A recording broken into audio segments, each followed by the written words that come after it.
우리가 계속 창세기에서 우리가 볼 수 있는 말씀이 하나님의 약속에 대한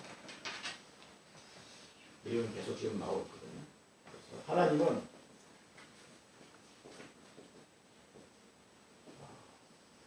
축복하시는데 우리에게 약속하시고 그 약속하신 것을 지키심으로써 우리가 하나님의 그 축복 속에 계속 들어갈 수 있도록 하나님 하고 계십니다. 그래서 하나님의 말씀을 우리가 잘 봐야 되는 부분이 거기에 있습니다. 지난 주간에 또 말씀을 한번 보겠습니다. 모두를 살리는 전도자 하고 또 스바냐 말씀을 우리가 받았는데, 첫 번째 우리가 받은 말씀이 하나님이 나를 부르셨다는 겁니다.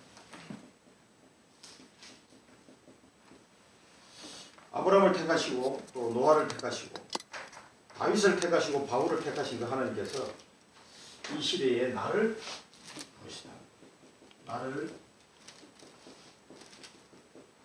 택한 그릇으로 나를 불러주셨습니다. 얼마나 영광인지 모릅니다.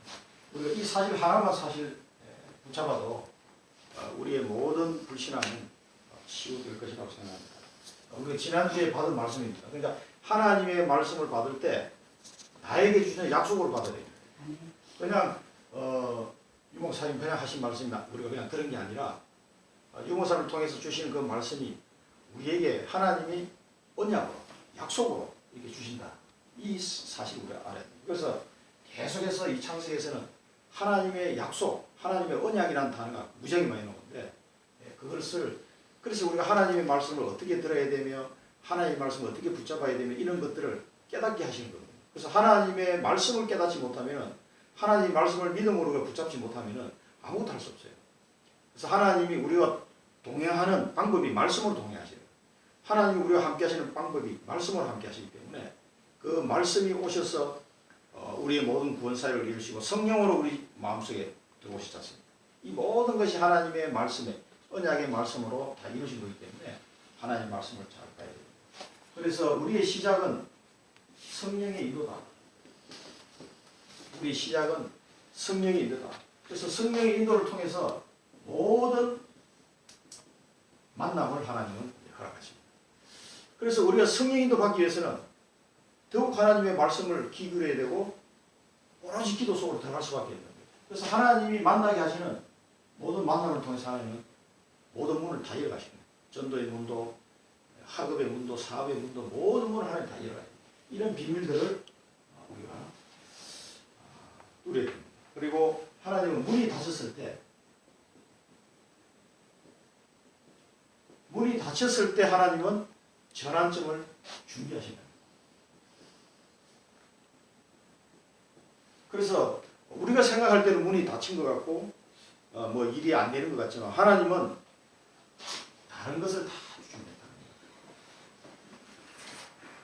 다른 것을 준비하셔가지고 우리를 인도하시죠. 그래서 문이 닫힌 것 같으나 절대 닫힌 것이 아닙니다. 하나님 우리에게 우리의 인생을 새롭게 변화시킬 수 있는 중요한 전환점을 우리에게 주시고 터닝 포인트라고 하죠. 하나님은 다른 것을 다 예외해 놓으시고 우리를 부르신다는 거죠. 그래서 바울이 아시아에서 복음을 전하지 못하고 마게도냐로 가게 된 이 말씀을 우리가 들을 때 우리에게도 똑같이 적용될 수 있다는 것을 기억하시고 받으셔야 됩니다. 그 다음에 여호와의 날 스바냐의 말씀을 통해서 반드시 하나님의 시간표, 여호와의 날은 온다. 그 하나님의 시간표를 하나님은 그 시간표에 언제든지 시대마다 하나님은 남은 자를 예비하시고 하나님의 시간표를 허락하십니다. 그리고 이 남은 자의 특징이 뭐냐면 말씀의 흐름을 따라가는 것입니다. 말씀의 흐름을 따라가는 자. 그래서 우리가 이 스바냐에서는 스바냐 3장 17절 말씀 가장 핵심적인 말씀이니까 한번 찾아서 읽어보도록 하겠습니다. 스바냐 3장 17절 말씀을 같이 읽어보겠습니다. 읽겠습니다. 너의 하나님 여호와가 너의 가운데 계시니 그는 구원을 베푸실 전능자이시라. 그가 너로 말미암아 기쁨을 이기지 못하시며 너를 잠잠히 사랑하시며 너로 말미암아 즐거이 부르며 기뻐하시리라. 이 말씀은 예루살렘의 회복을 놓고 주신 말씀이지만 곧 지금 구원받은 우리를 향하신 하나님의 사랑의 고백입니다. 하나님은 우리를 얼마나 기뻐하시는지 너로 말미암아 기쁨을 이기지 못한다고 했어요. 잠잠히 사랑하시며 너로 말미암아 즐거이 부르며 기뻐하시리라 하리라. 그래서 하나님이 우리에게 우리를 얼마나 사랑하시고 우리를 인도하시는지를 이 말씀을 통해서 확인해 볼 수 있습니다. 그래서 이 결론적으로 기도로 참 행복을 찾아. 기도로 참 행복을 찾아. 5가지 기도에 대해서 말씀드렸죠.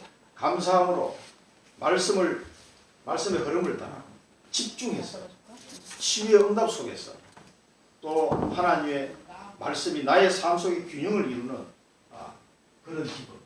기도를 통해서 그런 것이 이루어질 때 정말 우리 행복 속으로 들어갑니다. 참 행복 속으로 들어가는 기도를 회복해야겠습니다. 그 다음에 21가지 삶을 통해서 참 능력을 회복하겠습니다. 그래서 계속해서 이 비밀들을 말씀하시는데 이게 우리 삶 속에 실제가 되어야 됩니다. 실제로 21가지 비밀을 통해서 내게 참 능력이 회복되는 응답 속으로 들어가야 됩니다. 9가지 포인트를 통해서 참 성공. 하나님이 이미 우리를 영적 서밋으로 세우시려고 작정하셨어요. 그래서 우리를 볼 때 기뻐하시고 잠잠히 사랑하시고 그 기쁨이 주체하지 못할 정도로 하나님 기뻐하십니다.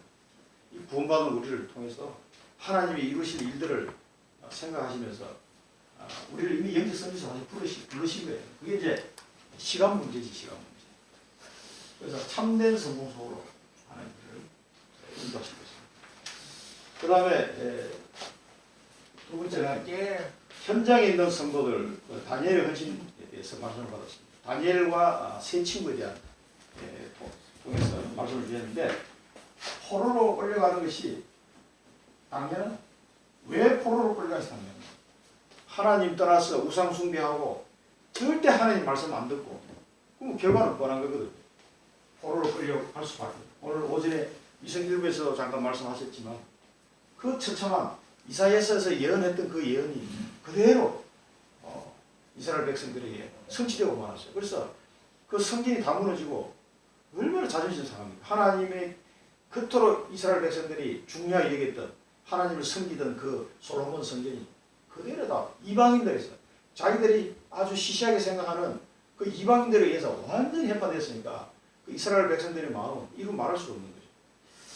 그렇게 포로로 잡혀갈 수밖에 없는 당연한 이유를 알았다는 거죠. 그래서 완전 복음 언약 회복해야 된다는 거예요. 이게 또 언약이 하나님의 그 약속으로 주신 그 말씀을 회복해야 된다는 거예요. 여자의 후손, 피제사 이 비밀들을 회복하지 않으면 그래서 처녀가 잉태하여 아들을 낳을 것인 그리를 만들어야 한다. 이사야 7장 14절 말씀을 주신 이유가 거기 그것을 회복하지 않으면 이스라엘이 회복이 안 된다는 거예요. 이런 비밀들을 알고 포로로 갔던 사람들. 그래서 하나님이 보내시는 그 현장에도 반드시 하나님의 나라를 이루실 것을 하나님의 이런 계획들을 알고 있었어요. 그래서 그 바벨론 현장에 이 복음을 전가할 수 있는 이런 기회들을 알고 있었죠. 그래서 능력이고 준비를 한 겁니다. 그리고 기회가 왔죠. 금신상을 통해서 영적 문제가 그대로 드러난 겁니다. 그 바벨론 나라의 영적 문제, 금신상을 세워놓고 왕과 모든 신하가 절을 하는 심각한 그 나라의 영적 문제, 일본이 신사를 만들어놓고 절하라고 그랬을 때 신사참배 거부했던 사람들 얼마나 많이 죽였습니까? 우리나라에서도 목사님, 장로님 수십 명이 목숨을 잃었습니다. 이 영적 문제, 그 나라의 영적 문제입니다. 그 문제를 속에서 이 문제를 막는 자로 이 막을 때도 뭡니까? 왜 자기 나라가 망했는지 이유를 알고 있었거든요. 그래서 복음 번역을 회복하고 하나님의 능력을 이미 맛보고 준비하고 있습니다. 이런 기회가 왔을 때 정글을 회복하는 그런 역사를 이루게 되죠. 다니엘도 마찬가지입니다. 다니엘도 자신의 규례대로 전에 하던 대로 자기 죽을 줄 알면서도 전에 하던 대로 기도 속으로 들어갔습니다. 기도하는 자가 사형당한다는 걸 알고 있었으니까 기도하고 창문을 열어놓고 하루에 3번씩 기도했죠. 자신의 규례대로 기도했습니다. 그래서 헌신하는 방법은 복음의 방법으로 헌신했다. 그리고 위기가 왔을 때 이때 다니엘은요 나이가 80대. 이 80 넘은 다니엘은 느부갓네살 왕과 벨사살 왕을 두 왕을 거치면서 많은 하나님의 능력을 체험했고 그 왕들이 다 다니엘 앞에 무릎을 꿇었던 총리지 않습니까? 시대적인 총리. 그러니까 벌써 다니엘은 하나님의 능력을 다 체험한 사람이에요. 그때 이제 그 이후에 이제 다리오 왕 시대가 온 겁니다. 그러니까 사자굴 전혀 두려워하지 않습니다. 조세의 의인이 지킨 걸 알고도 창문을 열고 기도할 수밖에 없었죠. 왜냐하면 전에 행하던 대로 하나님의 능력을 이미 다 체험한 사람입니다. 그래서 이런 도전을 통해서 128도 전 바빌론에 하나님의 영광이 드러나는 복음이 선포되는 이런 축복 속으로 들어갔습니다. 그래서 하나님은 지금도 우리를 말씀 성취의 주역으로 하나님은 약속하신 말씀이 그대로 성취될 주역으로 우리를 부르신 겁니다. 이 바벨론 시대 때 하나님의 말씀이 성취된 거네요. 이미 이사야서와 예레미야에서 다 하나님이 미리 말씀하셨어요. 이사야는 바벨론이 시대가 되기 전에 벌써 100년도 넘은 시절에 이미 예언되기 시작하고 그 뒤에 예레미야가 또 예언했죠.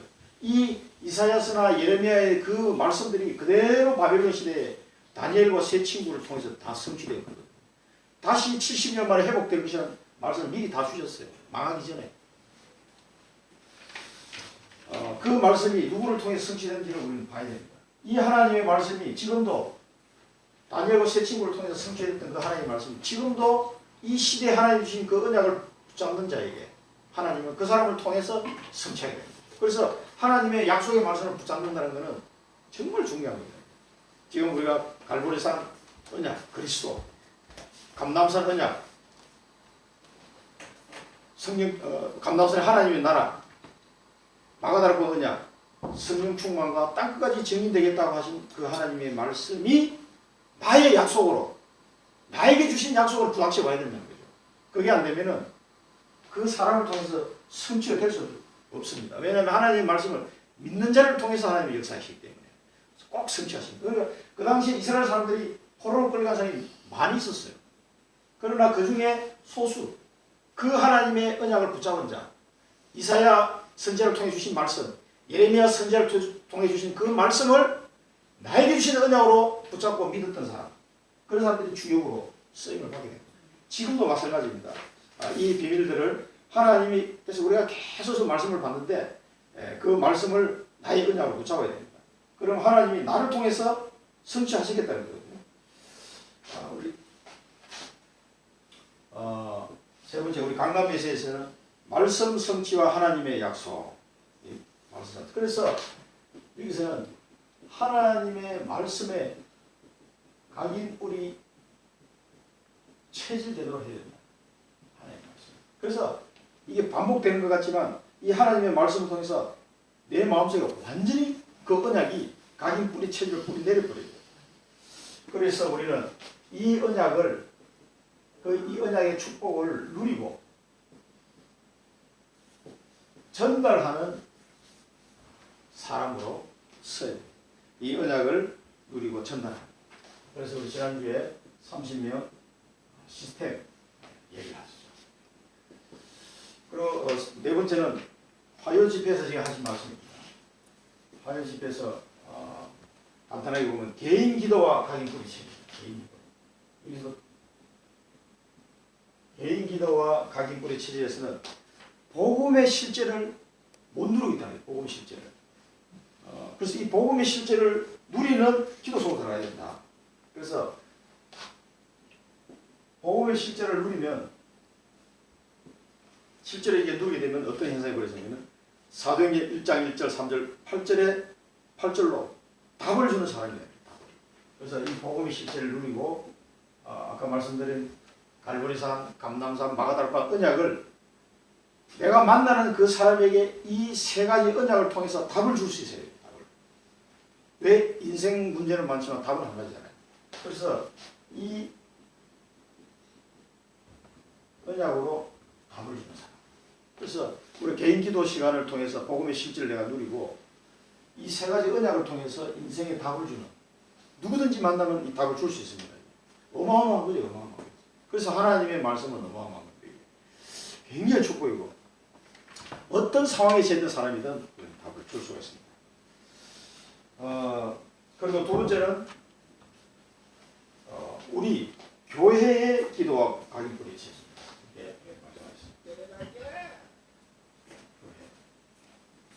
여기서는 하나님의 말씀을 듣긴 듣는데 그 하나님의 말씀 속에서 나의 메시지를 잡지 못한다. 그 왜 그러냐면은 하나님이 내게 주시는 레마를 못 잡아내면은 말씀의 개인화가 안 되는 거예요. 그러면은 기도의 개인화가 안 되고 전도의 개인화가 될 수가 없어요. 그래서 이 말씀을 통해서 나의 메시지를 찾아내야 된다. 사실 이게 되려면요. 천명, 소명, 사명을 발견해야 돼요. 나의 하나님이 내게 주신 천명, 소명, 사명을 발견 못하면 말씀을 듣기는 듣는데 나의 메시지, 나에게 주시는 레마를 찾아내기가 어렵습니다. 너무 어렵습니다. 그래서 이걸 꼭 찾아야 됩니다. 그래서 이렇게 하는 이 비밀을 가진 자들이 캠프를 해라. 이 캠프는 한 팀이 일어나면 된다. 그 말씀을 했어요. 그러면 교회는 복음운동, 전도운동, 선교운동이 일어나게 되겠다. 이 중직자에게 주신 말씀이거든요. 그 다음에 세 번째는 현장과 세계의 각인불의 치. 현장과 세계의 각인불의 치에서는 시공간을 초월하는 이런 기도, 이 비밀을 가져야 된다. 지금 다른 3단체에서는 이상한 명상운동 이런 걸 통해서 많은 걸 지금 하고 있는데 그 잘못된 걸 가지고도 그렇게 하고 있고 많은 자기들 나름대로 많은 역사가 일어나는 거잖아요. 우리는 엄청난 복음을 가지고 있는 우리인데 시공간을 초월하는 이 기도 비밀을 들어가야 된다. 그래서 모든 권세가 이 속에 있다. 모든 권세.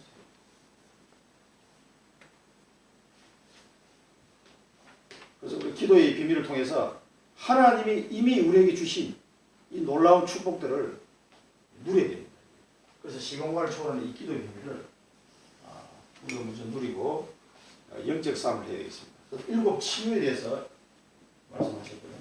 결국 여기도 이 일을 감당할 한 팀이 일어나야 된다. 이 말씀을 주셨습니다. 이건 이제 미션홈과 치유된 메시지. 본론은 오늘 본문에서는 하나님의 축복을 우리가 볼 수가 있는데 노아와 그 가족이 사실 한계에 없어요. 노아는 그냥 하나님이 방주 만들어서 방주 타라 하면 탔고 이제 홍수가 끝났으니까 내리라 하면 내렸고 방주 탔다가 내려다 1년 지났잖아요. 탔다가 내려고 보니까 전 세계 다 자기 땅이 돼 있어요. 그러니까 언약 안에 있는 사람은 사실은 가만히 있어도 승리하게 돼서 싸우지 않고 이기는 이 비밀이 사실 노아 때도 이게 벌써 시작된 거예요. 그러니까 그 뒤에 이제 엘리사라든가 우리 이런 선지자들 보면서 싸우지 않고 승리하는 이 비밀들이 많이 나오잖아요. 그래서 사실 지구 역사상 최고 부자가 노아입니다. 온 땅이 다 자기 거니까 이게 뭐 계산이 안 되는 거죠. 그러니까 언약 하나 잡았는데 그 속에 모든 게 다 들어있어요. 이게 이제 비밀입니다. 비밀. 그래서 이제 하나님이 이 언약 잡은 자에게 축복하십니다. 이 방주 언약이 성취되고 난 결과입니다. 그래서 이거는 언약 속에 있기만 하면 승리합니다.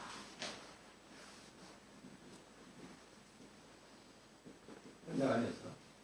그래서 지금도 우리에게 주신 이 언약들이 앞으로 청주복음화, 세계복음화 하는 우리를 사용하실 텐데, 그리고 택하신 자들도 이 교회에 오게 될 겁니다. 그래서 이 비밀 속에 있으면 사실은 서로 대화할 때도요, 소통이 잘 됩니다. 그리스도, 이 단어 하나로 서로 소통하면요, 얼마나 평안한 소통이 됩니다. 청주복음화, 이 단어 하나로 우리가 또 소통하면요, 기도도 소통이 되고, 대화해도 굉장히 소통이 돼요. 다른 거 가지고 얘기하려면 소통이 안 될 수가 있어요. 그러나 우리는 이 청주복음화라는 언약 안에서 소통하는 겁니다. 그럼 굉장히 소통도 잘 되고, 교회 분위기도 아주 좋아집니다. 근데 다른 거 얘기하면은, 저 사람 뭐 저래, 뭐 이런 식으로 하면은, 이게 불통이 될 수 있어요. 불통. 서로 안 통해요. 그러나 우리가 그리스도 언약 안에서 통하고, 청주복음화 안에서 통하고, 그럼 뭐 사실 안 통할 게 없어요. 이 언약 안에 있는 사람은 승리할 수밖에 없다. 그런 말씀을 우리가 붙잡아야 되겠고요. 이 하나님의 언약이 주어진 이 보존 언약이라고. 이 내용은 나영호 박사님 책에서 확인을 해봤는데, 창세기 9장 1절하고 7절에서 보면은 생육하고 번성하고 충만하라. 그걸 보고 보존 언약을 이렇게 표현하시더라고요. 나 박사님은. 그래서 이 하나님이 이 방주 언약을 붙잡고 승리한 노아의 가족에게 또 함께했던 그 모든 생물에게, 동물들에게 하나님은 이 축복을 주셨습니다. 이 보존 언약 축복을 주셨어요. 생육하고 번성하고 충만해요. 그 다음에 이 노아와 그 자녀들에게 권위를 주시는 분이에요. 모든 짐승을 다스릴 수 있는 분이에요. 그래서 동물들이 사람을 보면 본능적으로 도망갑니다. 사람을 무서워하게 돼 있어요. 그리고 육식도 허용을 했죠.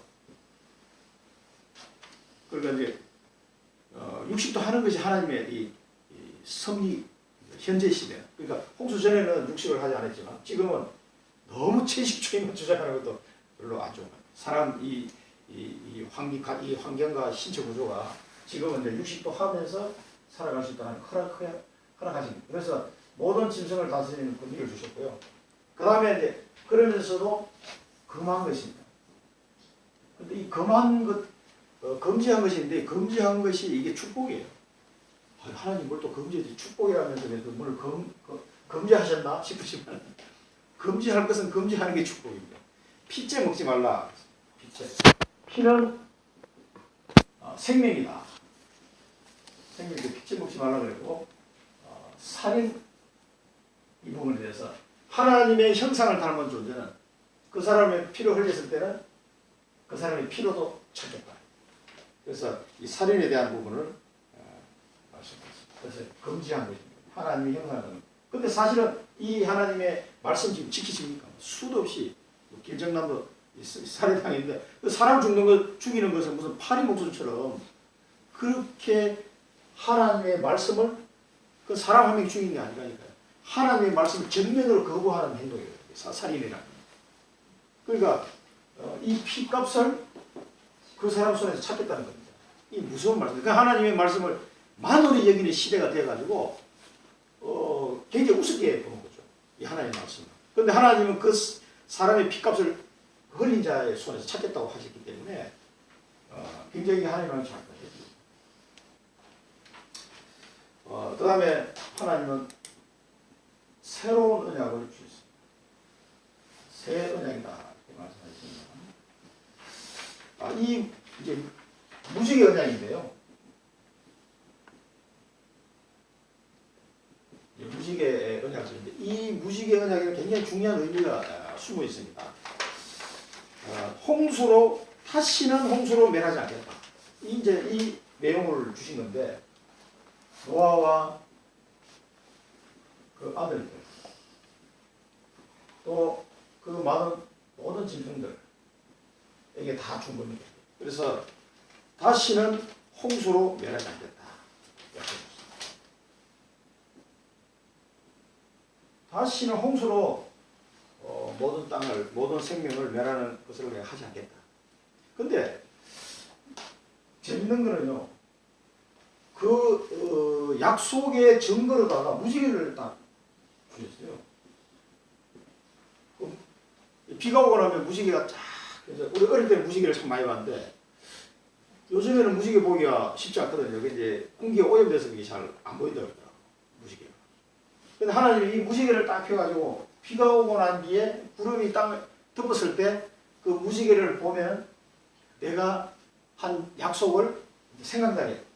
그래서 그 무지개를 보면은 하나님이 물로 땅을 다시는 멸하지 않을 것이라는 하나님의 약속을 믿으라는 거죠. 그래서 이 무지개는 어디서나 누구든지 볼 수 있는 방법을 하나님이 딱 만들어 주셨어요. 또 보기도 이뻐, 무지개 보면. 근데 이상하게 우리 어릴 때도 비 오거나 쏘라기 올때 다 무지개 피면 되게 기분이 좋더라고. 왜 그런지. 그것도 나는 하나님 믿기도 전인데 되게 그 무지개만 보고 기분이 되게 좋았어요. 무지개 보고 기분이 나쁜 사람 아마 없을 것 같습니다. 이상하게. 그러니까 이 하나님이 주신 방법이 누구나 어디서나 볼 수 있도록 하나님의 약속을 생각나게 하도록 하기 위해서 하나님이 무지개를 주셨다고 여기서 말씀하셨는데 문제는 뭐냐면은 세 번째입니다. 하나님은 이 무지개의 약속을 하시면서 성경에 보니까 우리가 5번이나 반복해서 얘기해요. 내가 너와 네 아들들과 이 짐승들에 내가 약속한다. 무지개를 그 증거를 내가 보여줄 것이다. 다시 말하노니 내가 약속한다. 이걸 5번 얘기해요. 자, 그러면은 이 영원한 언약을 내가 대대로 영원한 언약을 세우겠다. 영원한 언약을 세웠다면서 강조하셨어요. 그러니까 하나님이 말씀에 강조하실 때 우리가 잘 들어야 됩니다. 왜냐하면 중요하기 때문에 강조하신 거거든요.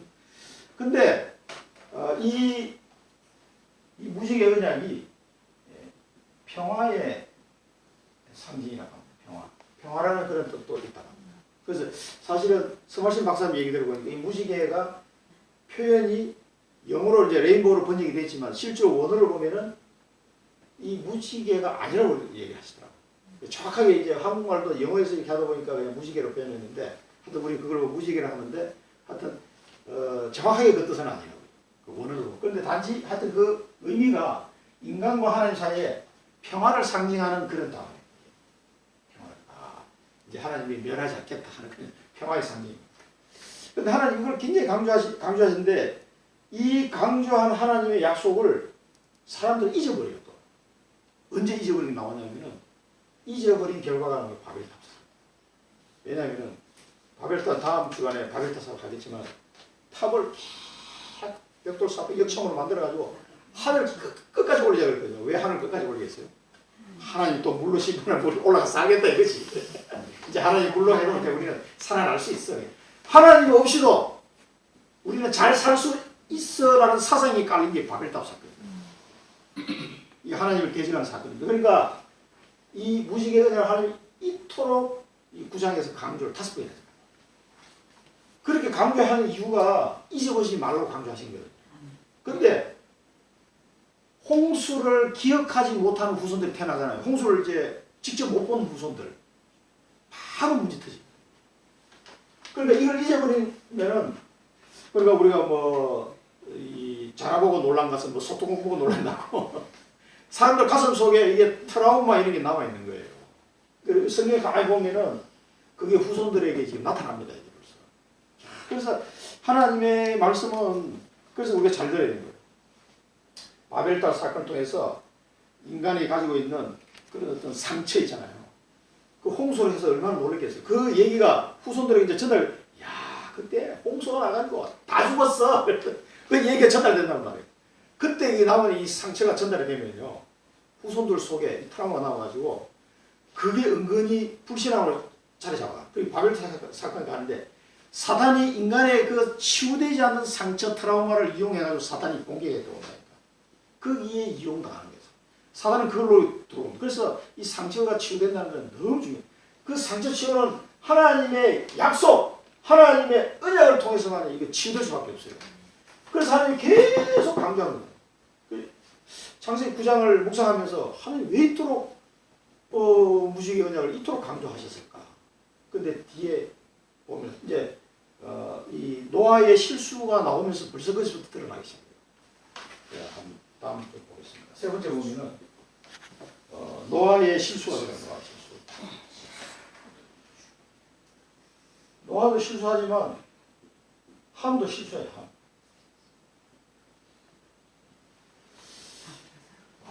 의인 노아가 실수를 했습니다. 아니 그 농사를 포도 농사만 짓습니까? 분명히 다른 농사를 지었을 거 아니에요. 근데 성경에는 노아가 포도 농사를 지었다고 얘기 먼저 딱 나온다고. 왜냐하면 이게 벌써 시간이 흘러가면서 사람이 편안해지면 자꾸 육신의 어떤 즐거움을 추구하게 돼 있어요. 이게. 늘 하나님과 소통하는 배 타고 광주 타가지고 1년 동안 달달달 떨면서 얼마나 기도했겠어요. 그런 시절이 지나고 땅이 마르고 뭐 땅은 탄에 내 것이고 뭐 이제 농사 지으면 막 계속해서 먹고 살만 하니까 포도 농사를 포도를 왜 짓습니까? 포도 농사를 왜 합니까? 포도주 만들려고 하는 거지. 포도 농사 지어가지고 밥 먹으려고 하는 건 아니잖아요. 이 포도 농사를 지어가 물론 이 포도주를 만듭니다. 이 포도주를 왜 만듭니까? 이 포도주를 마시려고 하는 거예요. 마시려고. 그래서 이제 노아가 취했어요. 그래서 성경에 보면 술 취하지 말고 성령 충만을 받으라고 그러는데, 왜냐하면 이 포도주는 조금씩 마시면 굉장히 건강합니다. 건강에도 유익해요.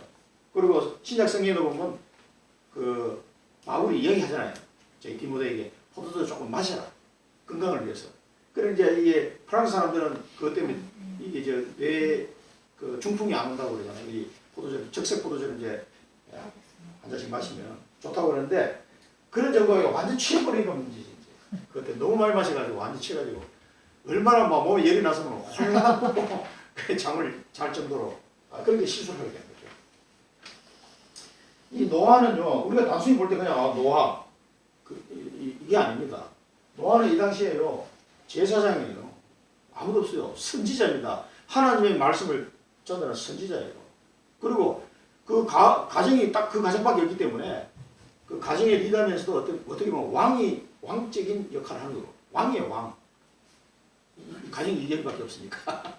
그러니까 사실은 그 제사장, 선지자, 왕 역할을 다 해야 되는 그런 위치에 있는 사람이 노아가. 그런데 이런 사람이 한 사람이 실수라는 건 되게 큰 영향을 미치거든요. 그러니까 노아가 소에 이제 취한 거죠. 이게 이 사람의 이 당시의 영적 상태를 오늘 미성 1부 때도 나왔습니다만은 어떤 생각을 하느냐 하는 것이 그 사람의 영적 상태다. 그죠? 벌써 육신을 추구한 거예요. 어쩔 수가 없어요. 육신을 추구하다 보면은 실수가 나올 수밖에 없어요. 이 사람의 영적 상태를 나타내고 있고요. 두 번째는 또 함이 실수했습니다. 함이 실수. 그래서 이 함이 실수하는 걸로 봐서는 함의 영적 상태가 셈이나 야벳보다는 별로 안 좋았던 것 같아. 늘 하나님을 바라보고 이 영적 성령이 충만한 상태 같으면 이런 실수를 안 했을 텐데, 뭔가 모르게 이제 이 함이 둘째 아들인데 이게 영적 상태가 별로 안 좋았다. 그러니까 함이 실수를 하게 됩니다. 자기 아버지의 하천을 발견하고 자기 형제들에게 알립니다. 그러니까 자기 아버지가 그냥 아버지가 아니잖아요.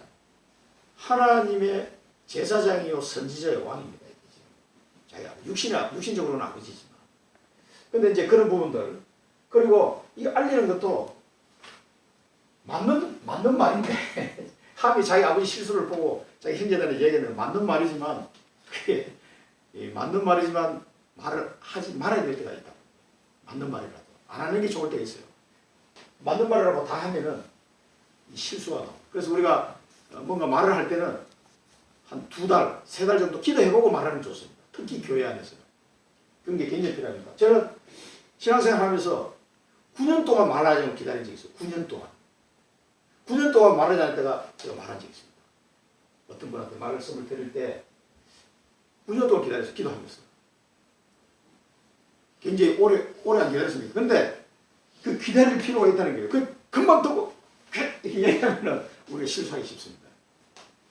사단은 그런 걸 또 잘 이용하거든. 또 이게 막 말을 하고 싶어서 견디지 못하는 사람이 있어요. 말을 안 하면 답답해. 깨버리는 사람이 있더라고요. 중직자가 돼가지고, 장로가 돼가지고 그런 실수 하시는 분을 옆에서 보니까, 좀 심각하다 이런 생각을 많이 한 적인데, 말할 때도 그러니까 굉장히 우리가 맞는 말이지만 기도하면서 깊이 생각해 볼 필요가 있습니다. 요 근래에도 제가 어느 분한테 제가 이제 말이 있었는데 석 달 동안 기도했어요. 기도해보고 이 말을 해야 되나 말아야 되나 계속 기도하다가 어제 가서 말씀드렸어요. 그러니까 하나님이 성령으로 참 이렇게 그 대화하는 중에 대화를 인도해 주시더라고요. 그러니까 야 기도하기를 잘했다. 그냥 열받은 김에 팍 이야기하면 했으면 실수를 했는데 석 달 동안 기다린 거예요. 계속 기다리면서 기도하니까 성령께서 인도하시면서 되게 이렇게 대화가 잘 되도록 하시더라고요. 그런데 그러니까 이제 우리가 이 영적 상태가 흔들려 버리면 내가 알면서도 실수하게 됩니다. 셈과 야벳은 덮어줬습니다. 자기 아버지의 수치를 덮어줬습니다. 우리가 잘 배울 점이 많죠. 우리가 남의 허물을 봤을 때 까발리는 건 쉬운데 덮어주기는 어려운 것 같아요. 우리 사람이 심보가 이게 이런 게 성령의 그 9가지 열매 중에 다 들어가 있습니다. 사실 자비와 양성과 이런 부분이 남을 먼저 배려한다는 이 자비 아닙니까? 남을 막 칭찬해주는 이 양성이거든요. 이런 게 사실 성령의 열매 속에 들어있는 건데 우리 이런 걸 영적 상태가 좋으면은 성령의 인도를 받아서 성령의 열매를 맺어버리는데 영적 상태가 흔들려 버리면 나도 모르겠는데 육신적인 어떤 그게 팍 튀어나와가지고 실수를 하고. 근데 여기서 끝난 게 아니라는 게 문제입니다. 그 다음에 여기서 끝났으면 되는데 노아가 저주를 해버렸어요. 성경 읽으면서 잘 이해가 안 되는 부분이죠. 아니 자기 사랑하는 손자를 왜 저주해버려. 이제 노아의 저주와 축복이 갈라집니다. 근데 함이 실수해. 둘째 아들 함이 실수했는데 누구에게 저주를 합니까? 함의 막내 아들이 가나안입니다. 가나안을 저주해버려요. 근데 이게 지금 이해가 안 되죠. 함을 저주하든지 하지 왜 하필 자기 손자 가나안을 저주해버려요. 이 형제의 종의 종이 되기를 너무 엄청난 저주를. 그런데 가나안에 대해서 한번 성경을 하나 찾아볼 필요가 있습니다. 우리가 창세기 10장 그 아래에 보시면요, 가나안 족속에 대해서 10장 15절 보겠습니다. 창세기 10장 15절에서 15절에서 19절까지 보면 가나안에 대해서 나옵니다. 같이 읽어보겠습니다. 가나안은 장자 시돔과 헷을 낳고 또 여부서 족속과 아모리 족속과 기르기스 족속과 히비 족속과 알가 족속과 신 족속과 아르왓 족속과 스말 족속과 하맛 족속을 낳았더니 이후로 가나안 자손의 족속이 흩어져 나아갔더라. 가나안의 경계는 시돈에서부터 그라를 지나 가사까지와 소돔과 고모라와 아드마와 스보임을 지나 라사까지였더라. 여기 보면 이 어느 지역인지 대충 알겠죠. 이 가나안이 흑인이 아닙니다. 흑인이 아니고 이 사람들이 팔레스타인 지방, 요 지방, 그러니까 셈의 후손인 아브람, 모세, 여호수아 이 후손들이 가나안을 정복하잖아요. 그때 정복당해 죽었던 이 민족이 가나안 족속입니다. 이 흑인이 아니에요. 그리고 이 가나안은 이거 보면은 소돔과 고모라 이런 지역에서 살았단 말이에요. 소돔과 고모라고 창세기 보면 멸망하는 나오잖아요. 그만큼 막 악이 반영한 도시로 소돔과 고모라가 나오는데 거기에 살았던 쪽. 그러니까 이 가나안이 제가 볼 때는 왜 노아가 함을 저주를 안 하고 자기 손자 가나안을 저주를 해버렸을까? 가나안이 예배도 잘 안 되고 며칠 했는지 뭔가 영적 상태가 가나안이 제일 안 좋았지 않은 내 생각이 나요. 하필 가나안을 찍어서 딱 노아가 저주를 했는데 그게 사실 나중에 이 가나안의 후손들을 보면은 살아가는 경우가 굉장히 죄악이 환영한 민족이 되었어요. 종들이 되고 흑인은요 그 뒤에 바벨탑 사건의 주역으로 쓰임받은 사람이 니무롯이라는 사람이 나옵니다. 니무롯이 나오는데 여기도 창세기 10장에 나옵니다만은 이 함의 둘째 아들 구스가 흑인의 조상이에요. 이 사람이 흑인입니다. 흑인의 조상인데 이 구스의 아들이 니무롯이에요. 나중에 또 나오겠습니다. 이 사람들을 통해서 큰 성읍들이 건축되는 이런 일들. 여호와 하나님 앞에서 용감한 사냥꾼이다. 이제 이 10장을 뛰어넘기 때문에 10장을 오늘 잠깐 좀 보고 10장 8절 8절에서 12절까지 한번 보겠습니다. 여기 보면은 10장 8절에 12절 보면은 같이 읽겠습니다. 구스가 또 니무롯을 낳았으니 그는 세상의 첫 용사라.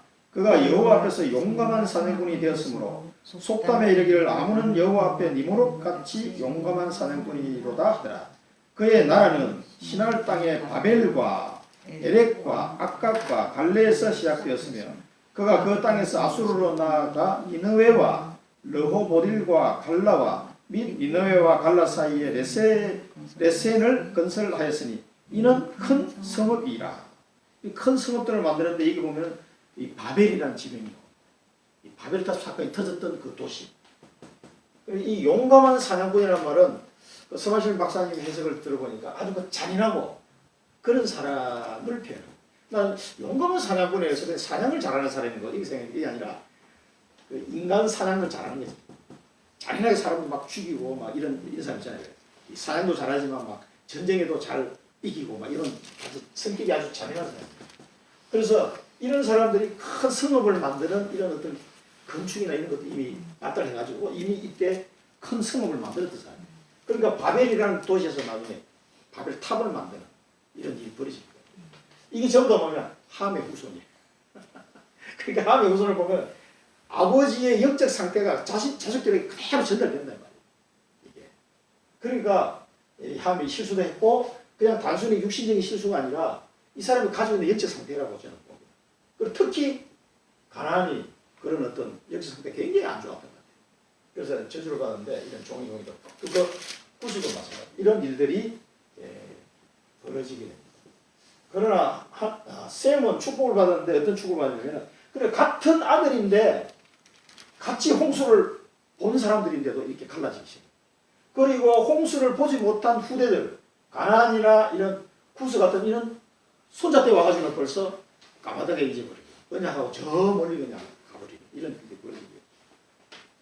그래서 이 가나안의 저주를 보면서요 우리 생각해야 될 게 정말 많습니다. 그래서 셈에게는 장자권이라고 할 수 있죠. 셈에게 영적인 이 장자권을 주어집니다. 셈의 여호와를 찬송하리로다. 이 영적인 장자권입니다. 그래서 이 셈을 통해서 후대의 아브라함이 가고 그 아브라함을 통해서 그리스도 오시게 됩니다. 이 축복을 셈이 받게 되는 거죠. 그 다음에 야벳은 창대하게 될 것이다. 창대하고 셈의 장막에 거하게 될 것이다. 이제 영적으로 셈을 통해서 이 영적인 축복을 전달받게 되는 민족이 야벳입니다. 우리 황색인족은 야벳의 후손입니다. 굉장히 인구도 많고 땅도 제일 넓게 차지한 민족이 야벳인데 이런 축복을 받았습니다. 그래서 우리가 이걸 이 노아의 저주와 이 축복을 보면서 꼭 기억해야 돼요. 언약 전달입니다.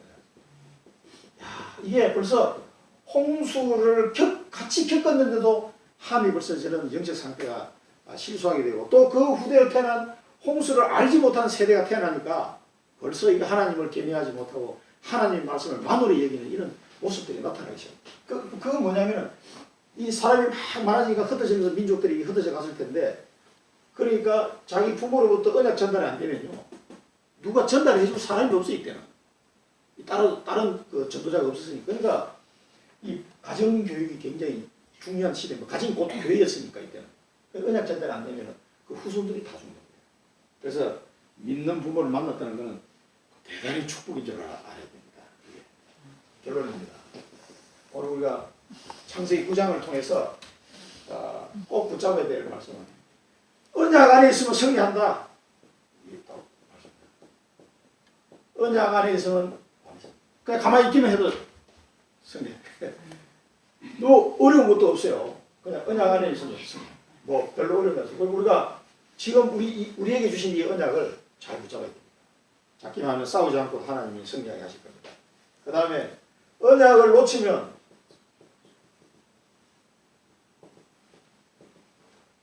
사단에게 이용당합니다. 사단에게 순간적인 별 실수 아닌 것 같지만 그 트라우마를 이용해가지고 그 상처를 통해서 하나님은 사단을 공격하게 된 거죠. 그래서 사단에게 쏟게 된 거예요. 이용당하고 이 함의 후손들을 보면 완전 멸망의 길로 가게 된 것이죠. 정말 종이 한 장 차이인데 그 다음에 우리가 이 후대들에게 언약을 전달해서 각인뿌리 체질을 바꿔주지 않으면 안 된다는 사실을 언약 전달. 지금 이 시대의 언약, 갈보리산 감노산 마가다라 이 언약을 전달해서 우리 후손들이 하나님이 내게 주신 천명 소명 사명을 딱 발견할 수 있도록 해줘야 됩니다. 이렇게 해주지 않으면 지금 이 시대 영적으로 더 혼탁한 시대이기 때문에 얼마나 사단이 여러 가지 루트를 통해서 공격하고 있는지 모릅니다. 그걸 아시고 반드시 이 언약을 우리 후대들에게 전달해야 되겠다. 지금은 우리 육신적인 후대뿐만 아니라 우리 영적인 후대가 많잖아요. 아직도 이 복음의 비밀을 모르고 있는 많은 사람들. 우리가 사도행전 13장에 보면은 그 비시디아 안디옥에서 사도 바울과 바나바가 복음을 전했을 때 그 시민의 거의 다가 하나님의 말씀을 듣고자 하여 모였더라 그랬어요. 그 중에 하나님은 영생을 얻기로 작정된 자는 다 믿었다 그래요. 그런 사람들이 청주에도 얼마나 많겠습니까? 그 사람들에게 이 복음의 언약, 그리스도 언약 전달해야 됩니다. 거기만 살기 때문에. 그래서 언약 전달이 안 됐을 때 이렇게 처참한 일이 벌어지는구나. 이런 자녀들이 태어난다. 그걸 가지고 창세기 9장을 통해서 언약의 중요성과 그 언약을 놓쳤을 때 처참함